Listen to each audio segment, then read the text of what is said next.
Olá, eu sou Paulo José Cunha e nós estamos iniciando mais uma edição do Participação Popular.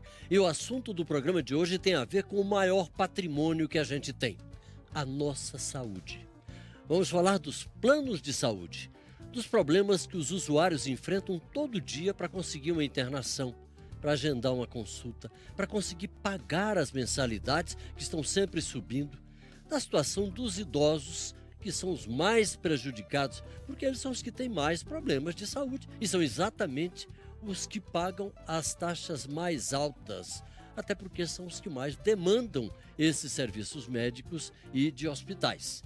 Para debater o tema aqui no estúdio, nós recebemos o médico Carlos Fernando da Silva, presidente do Sindimédico, o Sindicato dos Médicos do Distrito Federal. Dr. Carlos Fernando é ginecologista e obstetra, formado pela Universidade do Triângulo Mineiro, com vários cursos de especialização e uma atuação de mais de 10 anos no movimento sindical. Dr. Carlos, muito obrigado por ter aceito o nosso convite para participar do nosso programa. Eu que agradeço, Paulo, estamos aí à disposição. E nós vamos contar aqui no estúdio com o advogado Vitor Mendonça. Ele é especialista em direito de saúde, é ex-presidente da Subcomissão de Saúde da OAB do Distrito Federal e membro da Comissão de Direitos Humanos da OAB. Queria começar com uma pergunta geral. Qual é a avaliação que vocês dois fazem da atuação dos planos de saúde atualmente? Queria começar pelo doutor Vitor, pelo doutor Carlos, que tem uma atuação direta aí, porque coordena um sindicato que tem a ver diretamente, tem uma interface direta com os profissionais que atuam nessa área. O Sindicato dos Médicos tem uma atuação na medicina suplementar, que é a medicina de convênios, e trabalha numa intermediação, ajudando os colegas nas negociações junto aos planos de convênio, né? Tanto nos valores das tabelas, na demanda burocrática que existe no dia a dia da vida do médico com a relação dele com o convênio, seja no seu consultório, seja no plantão, seja no hospital, seja nessa relação de prestação de serviço. Então a gente tem feito essa atuação para poder ajudar, porque é um braço de ferro, é uma situação difícil o comportamento do convênio. E os dois mais prejudicados nessa relação é paciente e médico. O paciente pela dificuldade muitas vezes do agendamento, como você bem abriu o programa, autorização de procedimento, né? A sua espera para chegar até uma consulta, principalmente em muitas subespecialidades, que às vezes tem dificuldade disso. E do médico é a relação que é diretamente proporcional a todo esse andamento para que ele possa proceder. E uma vez depois de proceder, a dificuldade de recebimento, a dificuldade no faturamento, os valores, né?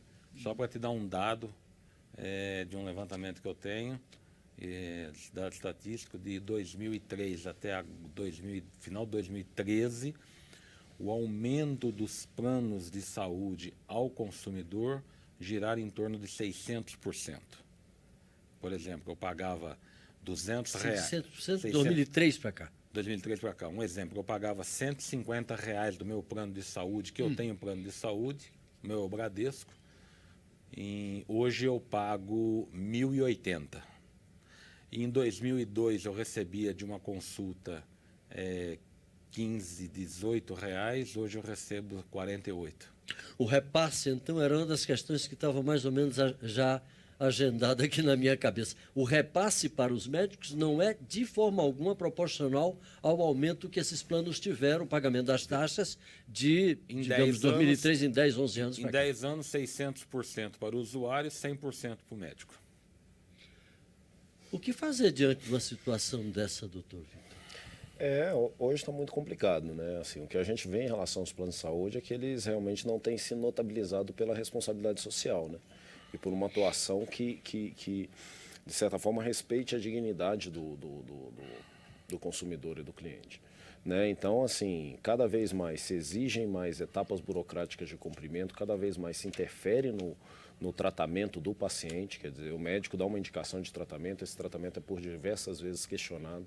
É muito comum a recusa de tratamentos, né, em vários casos forçando realmente que o consumidor e o cliente tenham que ir para a justiça numa situação de desespero. É só para deixar aqui claro para o telespectador da TV Câmara, nossa produção convidou os representantes dos planos de saúde. Fizemos contato com a Unimed, com a Abrange, que é a Associação Brasileira de Medicina de Grupo, com as CONDEP-UDF, que é a Defensoria Pública da União do Distrito Federal, o Ministério Público do Distrito Federal, a Procuradoria da República e a FENASAúde. Todos eles, por um motivo ou outro, alegaram que não tinham condições de participar do nosso programa. Então, vamos prosseguir. Eu queria agora uma avaliação dos senhores do ponto de vista do usuário dos planos de saúde. Ele está tendo uma posição mais proativa ou menos proativa no sentido da defesa dos seus interesses? E aí eu queria falar mais diretamente com o doutor Vitor. É uma questão mais ligada aí à advocacia. Tem sido, sim, mais proativa. E a jurisprudência ela tem sido bastante protetiva ao direito da saúde. Assim, são realmente bastante comum tanto as concessões de liminares, né, e as decisões desfavoráveis aos planos de saúde, inclusive reconhecendo danos morais, condenação em danos morais quando algum tratamento é negado. Então a gente tem visto sim que a alternativa tem sido a busca para o judiciário, do judiciário, e que nesses casos de saúde o judiciário tem, em geral, dado uma resposta bastante satisfatória. Essas demandas chegam também por parte dos médicos ao sindicato, doutor Carlos? Chegam sim. Eu gosto sempre de contar uma história rápida aqui. Eu estou com 52 anos e venho do interior de São Paulo. Quando eu era pequeno, que eu ficava doente, a minha mãe me levava na Santa Casa de Misericórdia da minha cidade e eu era atendido. Então a gente tinha um atendimento. O SUS é o maior modelo e melhor modelo de saúde pública do mundo. Só que, infelizmente, nós não temos um repasse necessário pelo governo federal para que a gente seja atendido no Sistema Único de Saúde. Com isso, se criou ao longo do tempo os planos de saúde e de uma forma que eu acho que ficou draconiana, realmente, ruim para o paciente, ruim para nós prestadores de serviço da área, né? Com uma dificuldade de regulação, apesar que, como o Dr. Vitor falou, o paciente está muito mais proativo porque ele está buscando isso. Por quê? Ele está abandonado pelo serviço público e desprezado pela medicina suplementar. Esse é o grande problema. Você vai hoje num hospital qualquer aqui de Brasília, particular, privado, com a sua carteirinha de convênio, veja quanto tempo você fica para ser atendido numa emergência. Veja a luta que está. Está ficando igual ou pior ao SUS. Por quê? Hoje, como você não tem saúde pública para te atender, a dificuldade que está... Todo mundo está correndo. Todo mundo está correndo atrás de um plano de saúde. E não tem uma E a gente vê colados nas árvores os anúncios. Os anúncios. Plano de saúde a R$90, plano de saúde número tal. Desses, virou uma coisa assim. E tem muitos desses, Paulo, que são verdadeiros caça-níqueis, que não dão assistência, né? Nem pela metade. Dá uma consulta de ambulatório, não dá um procedimento de alta complexidade, entendeu? A ANS, que deveria regular isso com mais rigor, com mais mão de ferro, não faz. A ANS é sempre citada nos debates, a gente acompanha aqui na Câmara, por uma certa omissão. Não vamos ser muito duros, eu não tenho dados suficientes também para dizer isso. Mas é muito cobrada, a gente ouve deputados indo à tribuna, nas audiências públicas, queremos uma atuação mais firme da ANS. Como é que a OAB está vendo a atuação da ANS em relação à questão dos planos nesse momento? Com relação à OAB, aí eu realmente não teria condição de dizer em nome da OAB, né, porque na verdade, eu saí da Comissão de Direitos Humanos tem algum tempinho. Agora, o que a gente tem visto objetivamente em relação à ANS é que a atuação dela tem sido mais marcante, né, nessa questão das suspensões dos planos, das interrupções dos planos caça-níqueis, né? Esses planos que tem que ser. Agora, com relação aos problemas estruturais e esses problemas que afetam todos os planos de saúde, ela realmente tem se omitido bastante, né, com relação a essa questão dos controles, a opção pelos planos coletivos. Quer dizer, a gente vê que não há uma atuação política no sentido da preservação do consumidor, né, do cliente, do cidadão. né? Assim, a gente realmente tem algumas críticas em relação a isso. Eu acho. Eu queria aproveitar para pedir ao telespectador da TV Câmara, usuário do plano de saúde que tem alguma pergunta e queira participar do nosso programa, que se chama exatamente Participação Popular, que ele pode encaminhar suas perguntas através do 0800 619 619 ou pelo Twitter, @participação popular, sem a cedilha e sem o tio. Os nossos convidados vão ter o maior prazer em participar, em responder, ouvir as sugestões, inclusive, que serão encaminhadas. Do ponto de vista legislativo, eu queria ouvir os dois. Do ponto de vista legislativo, tem-se feito alguma coisa no sentido do aprimoramento? Ou os lobbies que atuam aqui dentro têm brecado muita coisa em benefício dos planos de saúde e contra os interesses dos usuários, doutor Carlos? Tem se feito. As comissões parlamentares da saúde têm tentado melhorar isso, têm tentado atuar em cima da ANS também. Mas, como você falou bem, existe um lobby muito grande, muito forte em cima disso. O que a gente sente que falta dentro da Câmara, dentro do Senado, dentro da... começando lá de baixo, desde a Câmara de Vereador, dos deputados estaduais e tudo mais, são médicos eleitos por categoria médica para um comprometimento da saúde. Hoje nós temos um dado que a segunda bancada de deputados federais no Brasil são médicos, mas eles não estão comprometidos. A primeira deve ser advogado. Advogado. A segunda é médico. Você tem aqui na casa 62 colegas que são médicos e deputados, né? A segunda bancada. Mas não são eleitos pela categoria médica.